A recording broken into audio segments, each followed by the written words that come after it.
ce que je vais faire, donc je vous rappelle juste vite fait l'interface. Hein. Si je clique dans le coin supérieur gauche sur Untitled Website, vous voyez que je vais quand même renseigner mon travail. C'est un simple clic sur ce petit champ de texte en haut à gauche, là, sous la barre de nav. Ça va me permettre en fait de nommer ma publication, d'accord, d'un simple clic. Ensuite, avant de passer par le menu File qui va nous permettre de sauver notre travail, je vais aller chercher donc l'insertion d'un container. Donc ça, a priori, vous savez le faire. Sauf que moi, ce que je vais faire là, c'est que je vais passer par le paramétrage en fait de la boîte à outils propriété. Et vous allez voir que c'est plus un conseil de professionnel designer qui... C'est-à-dire que là, on n'est pas là hein, dans Silex pour faire... C'est pas un outil de création, c'est plus un outil d'intégration, de visualisation de choses. Donc a priori, 100% de mes clients me demandent ce qu'on appelle du pixel perfect. Donc il n'est pas question que je fasse ces choses à la main. Voilà. Ça peut vous paraître triste, mais c'est comme ça. Donc moi j'ai toujours mon petit container sélectionné. Donc ça aussi c'est une donnée importante. C'est que vous voyez que dans la boîte à outils, dès lors que je vais changer les valeurs x, vous voyez que subitement mon container se met à x égale à 0. Donc voilà, donc c'est ce qu'on appelle l'abscisse et l'ordonnée de mon container. Donc je mets x égale 0, y égale 0. Et ce que je vais faire, c'est que sur la largeur, je vais lui donner, et ça je vous expliquerai où je le trouve, 960, soit la largeur de ma publication. Pour devancer les questions, parce que moi c'est la première question qui me viendra à l'esprit si on me montrait un truc comme ça, outre le fait de colorer mon solide, c'est pourquoi 960. Eh bien voilà, c'était un moment la résolution d'un iPhone 3 quand il était présenté à l'horizontale et qu'on faisait beaucoup de protos sur iPhone 3 et que voilà, donc c'est une convention, sachez que rien ne vous empêche de faire un site qui fasse ou 800 de large ou 1500 si vous le souhaitez. Donc là en l'occurrence, j'ai juste posé un container qui fait 960 de large et qui fait 100 pixels de haut. Donc là je clique sur un espace vierge de mon interface pour désélectionner. Ce que je vais faire, c'est que je vais insérer un bloc texte. Donc comme ça, on va vite fait reparler des manipulations de bloc texte. Hein. Donc toujours dans le menu Insert. Donc moi, ce que j'ai fait là, c'est que j'ai fait Insert Text Box. Une fois que j'ai positionné mon bout de truc en haut de page. D'accord ? Donc vous voyez que automatiquement, un petit bloc texte apparaît sur l'interface. L'intérêt ici, c'est que moi, je vais double-cliquer dessus pour pouvoir rééditer le contenu de cette petite boîte texte. Et juste pour l'exemple, une fois de plus, il n'y a aucune obligation d'aucune sorte. Je vais écrire logo. Je vais choisir ma fonte. Donc sachez aussi que cette petite boîte à outils texte, en fait, c'est l'API de chez Google. Donc pour ceux d'entre vous qui utilisent Gmail, bah, c'est la même. Hein. Vous voyez ce que j'ai fait? J'ai changé ma typo. On parlera typo une autre fois. Hein, on vous l'a dit, on peut charger des polices de caractères spécifiques. C'est pas le sujet, mais sachez-le. Je vais choisir aussi. J'écris juste logo, je le mets en gras, et ici, pour vous montrer comment ça se passe, je vais le mettre en blanc. Alors évidemment, du texte blanc sur fond blanc, on ne va pas le voir. Par contre, je l'amène ici. Et déjà, premier point, donc noter. Et donc ça, c'est un combat actuel contre l'équipe de dev, enfin pas contre. C'est que mon bloc texte a un fond qui est non transparent. Donc dès lors que vous voyez quelque chose comme ça, reportez-vous tout de suite à l'interface de propriété. Et vous voyez que dès lors que mon bloc texte est sélectionné, j'ai une entrée, regardez à l'écran, qui dit background color. Vous voyez ? Là, je vais cliquer sur transparent. Donc du coup, mon bloc a un fond transparent et laisse passer ce qu'il y a derrière. Donc pour faire un truc un peu conventionnel, en imaginant que ma barre orange, c'est ce qu'on appelle un header, je vais positionner donc mon texte ici. Et j'attire votre attention, donc s'il vous plaît, regardez ce qui se passe à l'écran 2 secondes, parce que c'est une notion importante dans notre petit logiciel. Vous voyez que dès lors que j'approche mon bloc texte du container orange, vous voyez que le contour du container orange devient plus noir, plus épais. Vous voyez ce que je veux dire? Vous voyez, je le fais, je le refais. Donc sachez que ça, c'est une des fonctionnalités assez intéressantes de Silex. C'est que là, Silex, ce qui vous indique, en gros, le conteneur, ce qu'il vous dit, c'est ben, maintenant que tu me bougeras, regardez, je vais embarquer le bloc texte que tu viens de déposer sur moi. Vous voyez le truc?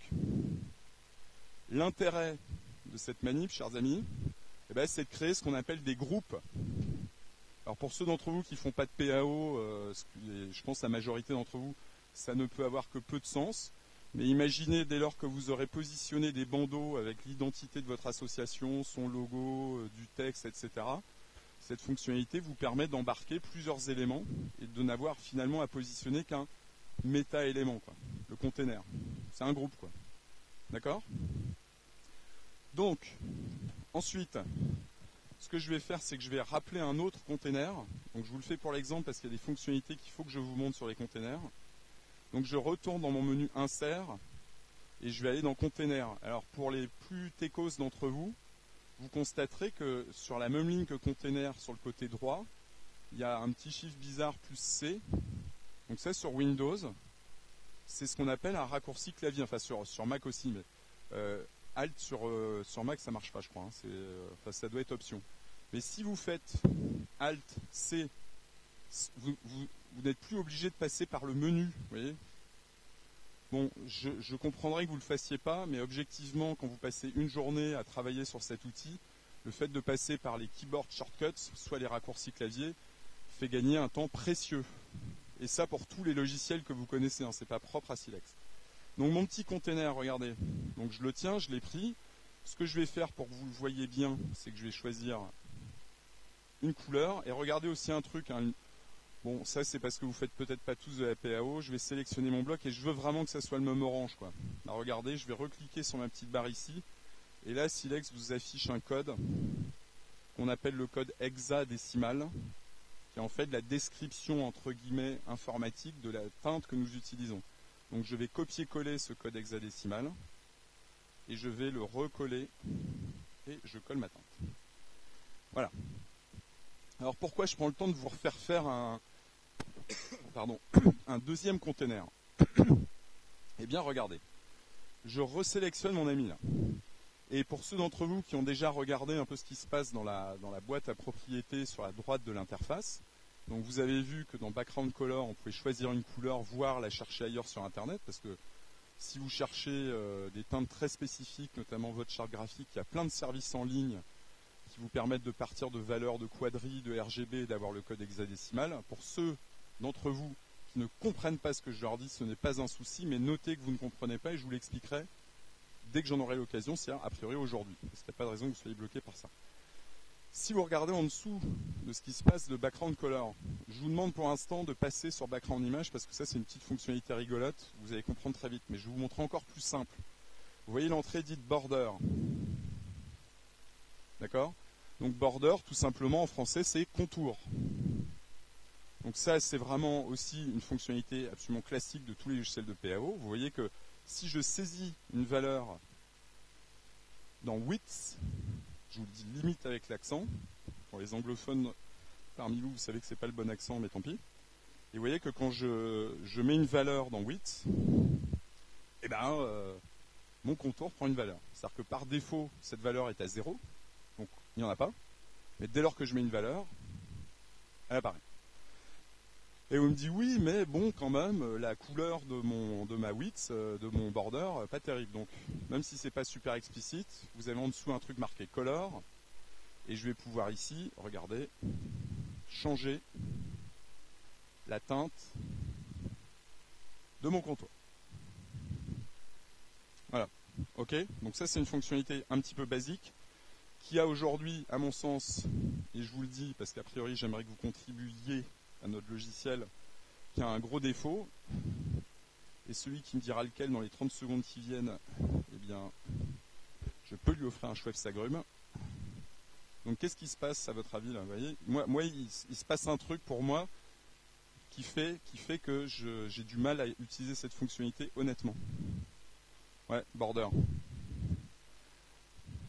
Voilà, exactement. Bon, c'est donc Alexandre qui a gagné le chouette sagrume. Donc ce pourquoi est sans emploi actuellement, ce pourquoi cette fonctionnalité, en tout cas sur les valeurs de contours assez élevés de type 10, 15, etc., vous voyez, je pense que vous l'avez vu au moins à l'écran, si ce n'est sur vos écrans à vous, ça induit un décalage. Et vous voyez que c'est pas super propre, hein, quand on veut caler une maquette, c'est un peu complexe. Hein. Vous voyez ce que je veux dire? Voilà. Donc ça aussi, c'est un sujet sur lequel on travaille, c'est-à-dire que théoriquement, l'utilisateur devrait pouvoir choisir si c'est un contour intérieur, extérieur ou à cheval sur le contour de notre bloc. Pour l'instant, ce n'est pas adressé. Ensuite, dernier point que je veux vous montrer sur donc les blocs, c'est ce qui se passe en dessous encore. Vous avez vu, on a vu border, on a vu width, on a vu la couleur, et il y a un truc qui s'appelle corners. Et le radius, donc là je vous invite à saisir des valeurs assez franches, et bien en fait, le corner radius, c'est l'arrondi des angles. Au stade où j'en suis par rapport à ma petite template, regardez. Alors c'est un bien grand mot template, mais il faut toujours commencer quelque part. Moi, regardez, voilà, j'ai positionné mon truc, je vais mettre des valeurs franches histoire que les calculs soient plus simples à faire. Quand je dis valeurs franches, c'est juste des valeurs entières, pour que j'ai pas trop de calcul mental à faire devant vous. Et je respire, oui. J'ai un côté Dark Vador. Voilà. Alors ce que je fais là, parce que je vais être méchant avec vous sur les raccourcis clavier, je vais faire Alt-T, ça me crée un petit bloc texte. Et je vais vous montrer une autre fonctionnalité donc, qui intéresse surtout les designers, quoique. Moi, quand je fais une maquette, en tout cas quand on me sollicite, quand mes clients me sollicitent, le premier truc qu'on fait en général, c'est ce qu'on appelle du wireframing, c'est-à-dire une représentation très limitée en termes d'image, c'est-à-dire qu'on a très peu d'import images. Par contre, on a une représentation des grands volumes des applications des sites internet, qui nous permettent en général d'évaluer la résolution des photos, la taille des textes à produire, ce genre de choses. Et donc, dans sa grande mensuétude, Alexandre a rajouté un truc, une petite fonctionnalité qui est vachement utile. C'est-à-dire que dans ce truc qui est l'API Google, vous voyez que au bout à droite, il y a un petit L et qui va me permettre de générer ce qu'on appelle du lorem ipsum. Alors ça n'a rien à voir avec Silex, c'est ce qu'on appelle du faux texte et qui me permet à moi, designer, de disposer d'un volume de texte avec lequel je vais pouvoir jouer et surtout qui n'aura aucun sens pour le client à qui je le montrerai. Parce qu'il n'y a rien de pire que de montrer une maquette à un tiers avec du texte, et si cette personne se met à lire et vous dit mais qu'est-ce que c'est que ce texte, ça n'a rien à voir avec mon projet, il regarde plus le design, quoi. Vous voyez ce que je veux dire? Donc là, c'est du texte en latin, c'est une traduction, c'est un texte de Cicéron, il me semble, qui est disponible sur Internet et qui est traduit, hein, d'ailleurs. Pour les latinistes ou les non-latinistes d'entre vous, enfin ceux qui voudront en savoir plus. Voilà, donc ce que je vais faire aussi, c'est que du coup, je vais appliquer... vous avez vu aussi, j'ai peut-être pas assez insisté sur le fait qu'il y a ici des feuilles de style. Donc ça, c'est assez courant. Hein. Dans tous les logiciels, même dans Word, il me semble, hein, qu'il y a les valeurs de titres, de sous-titres, etc. Donc sachez aussi que là, au rez-de-chaussée, nous avons des gens qui travaillent sur la partie CSS de Silex. Et que tout ça est modifiable, hein, les feuilles de style. Même si c'est un détail, en l'occurrence, en ce qui vous concerne tout de suite. Ce que je vais faire aussi... J'adore mon côté Dark Vador. Je vais colorer mon texte en blanc. Un petit détail, comment je sors de mon gestionnaire de texte. Donc dans le coin supérieur droit, vous voyez, il y a une petite croix. Enfin, je sais pas comment on appelle ça, d'ailleurs, c'est même pas une croix en fait. Ou autrement, moi ce que je fais, c'est que je clique n'importe où en dehors du gestionnaire de texte, vous voyez. Donc je l'ai fait à raison, parce que regardez ce qui se passe. Et si vous avez fait comme moi, c'est-à-dire que vous n'avez pas modifié les valeurs du bloc texte en termes de dimension, vous avez appuyé sur L, vous voyez ce qui entoure en fait ici mon bloc texte. Vous savez ce que c'est ou pas? Voilà. Ascenseur, scroll bar, etc. Donc, ce que ça veut dire, ça c'est dans la plupart des logiciels de PAO ont des petits signes vers l'utilisateur. Là, moi, ce que ça veut nous dire dans Silex, c'est que globalement, le bloc texte est trop petit pour afficher la totalité du texte qu'il contient. Ça fait une longue phrase, mais concrètement, ça veut tout simplement dire, et vous le connaissez, ce petit signe, hein, c'est ce qu'on a sur la plupart des navigateurs à droite, quand on a des longues pages, ça permet de scroller dans le texte. Donc regardez, je vais mettre mon petit texte blanc, je vais le mettre en transparent, et vous voyez que, effectivement, si je modifie la dimension de mon bloc texte, vous voyez que ma scroll apparaît ou disparaît.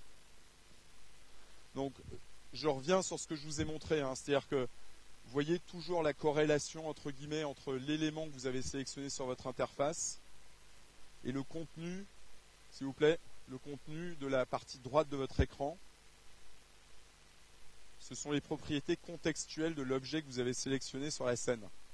Donc contextuel, ça veut dire que, évidemment, quelque part, hein, un container n'a pas les mêmes propriétés qu'un bloc texte. Et une image n'aura évidemment pas les mêmes propriétés qu'un bloc texte non plus. Donc plutôt que de faire une boîte à outils par typologie d'objets à manipuler sur la scène, nous avons pris le parti de faire changer et évoluer le contenu de cette petite boîte à outils en fonction de ce que vous faites sur l'instant. D'accord ? Ça c'est clair pour vous ? D'accord.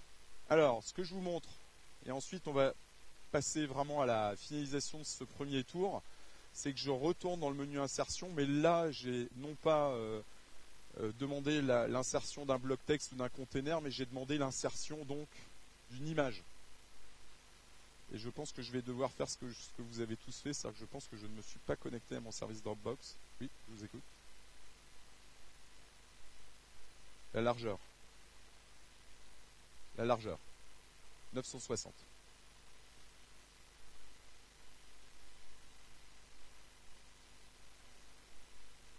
La hauteur, c'était 100. Je vous en prie. Donc vous voyez que je fais exactement comme vous, hein. C'est-à-dire que c'est pas réservé, le fait de se connecter à Dropbox n'est pas réservé aux newbies, c'est réservé à tout le monde sur Silex. Voilà. Donc ce que je vais faire, voilà, j'ai autorisé, je ferme. Je vous demande juste 2 secondes d'attention encore et puis on va y arriver, hein, les amis. Hein. Voilà. Tac, tac. Moi je vais, parce que, évidemment, si j'y arrive, voilà. J'utilise, comme certains d'entre vous, certainement beaucoup Dropbox. J'ai quand même pas mal de dossiers. Donc sachez que c'est pas avec Silex que vous allez gérer le ménage entre guillemets dans votre Dropbox. Hein. Ça, c'est à votre discrétion. C'est vous qui faites. Hein. D'accord ? Donc ce que je vais faire, c'est que je vais aller dans un répertoire. Voilà. Ne vous inquiétez pas si vous n'avez pas cette image-là, mais vous avez vu ce que j'ai fait. Bon, ça a été un peu laborieux parce que j'ai un petit problème de connexion. Je suis allé chercher une image qui était quelque part dans mon Dropbox. Donc comme je n'ai pas la main sur votre Dropbox, je ne peux pas y mettre des images. Et si vous le voulez, dans le quart d'heure qui vient, je peux vous montrer comment y importer une image, hein, si vous voulez. Ok, alors, tout ça pour vous montrer en fait, et pour vous dire 2 choses avant de passer à la fin logique là, de cette première petite session. Comme je vous le disais, hein, cette image-là, quand elle est sélectionnée, et vous constatez que c'est le cas, notamment parce qu'elle a des petites oreilles aux 4 coins, ou des petites poignées, eh bien, ici, ces fonctionnalités, sont des fonctionnalités propres. Hein. C'est-à-dire qu'une fois de plus, je vais pouvoir tout à fait positionner au pixel près mon machin, bah super. Voilà. Vous voyez qu'ici, le fait qu'il y a un fond, pas de fond, finalement, on s'en moque parce que c'est une image pleine. D'accord ? Je vous montre ça pour 2 raisons. Hein, et à la limite, ça on y reviendra aussi parce que c'est un sujet qui déborde le cadre de Silex. Prenez garde quand vous importez une image, vous voyez ce qui m'affiche ici, les 2 valeurs qui sont importantes, c'est sa hauteur et sa largeur. Donc cette image a un poids. Donc quand vos visiteurs vont aller sur votre site, ils vont charger cette image pour la voir, hein, logique. D'accord ? Donc il y a un truc dont on avait déjà parlé, c'est le fait de tirer sur les images. Et vous voyez que ce que ça génère, bah, c'est un truc floutasse, un peu cracra, pas terrible quoi. Et là vous pourriez me dire, ouais mais attendez les gars, Silex, votre truc est censé nous permettre de mettre des images en ligne, et c'est moche, et comment, je comprends pas, etc. Bah, ça c'est une loi du web, hein, quelque part. Hein. Si la notion de pixel vous dit quelque chose, c'est-à-dire qu'une image est faite de pixels, celle-là en l'occurrence, Nico, elle est faite, c'est pour ça que je vous montrais les valeurs tout à l'heure, de 608 pixels de large sur 104 de haut, 140 pardon, d'ailleurs je suis en train de l'écraser. Et ce qui se passe dans tout logiciel, hein, que ce soit Photoshop, InDesign, vous avez déjà entendu parler de résolution, Là, elle a 608 pixels, donc c'est 608 petits carrés, et 140 petits carrés en hauteur, donc sur toute la surface. Si je tire dessus, bah, qu'est-ce qui se passe à votre avis? À l'endroit où il y avait 1 pixel, subitement, je demande à un navigateur web de m'en mettre 4, par exemple. Bah, ça se passe mal, quoi. Vous voyez pourquoi ou pas? C'est ce qu'on appelle l'interpolation.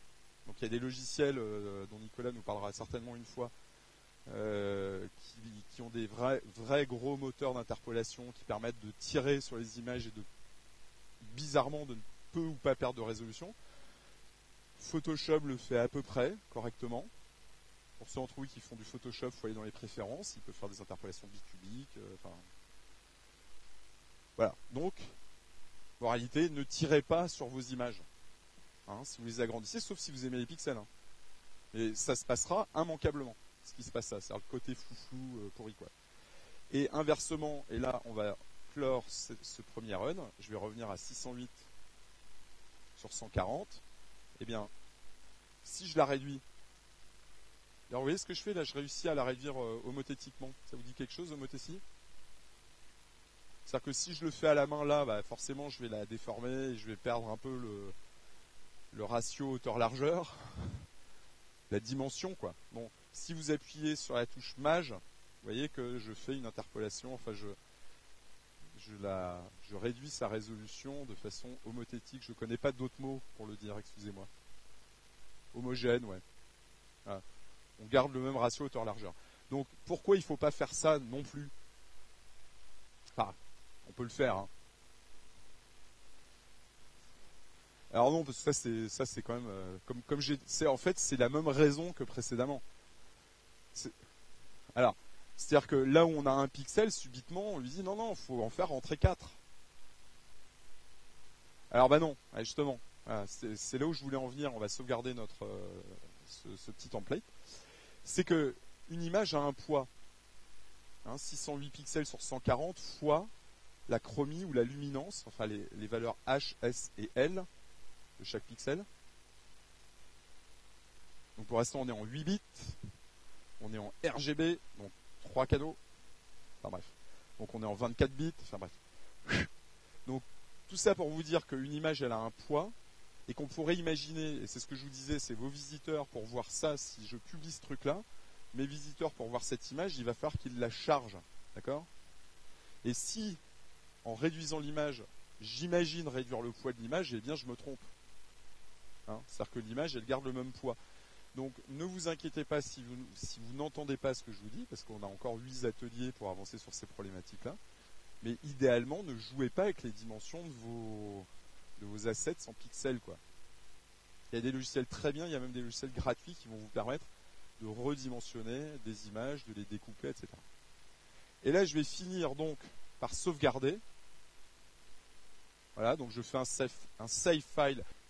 Voilà, alors là, je vais sauvegarder dans Dropbox. Donc, je clique dans le champ là, en haut à droite. Le truc se passe là. Donc, ce qu'on vous demande ici, c'est de mettre un nom. Donc, moi, je vais mettre... Ouais, c'est comme vous voulez, en fait. Donc, moi, ce que je fais... Donc, ça va peut-être me faire une erreur comme vous, probablement, d'ailleurs. J'ai sauvegardé. Ce que je voulais vous dire, blague à part, dans vos noms de fichiers, quand vous sauvegardez, évitez les accents, les trémas, les apostrophes, les espaces, s'il vous plaît, utilisez les tirets du 6, les tirets du 8, évitez les dollars, les dièses, parce que ça fait planter la plupart du temps certains types de serveurs. Ok ?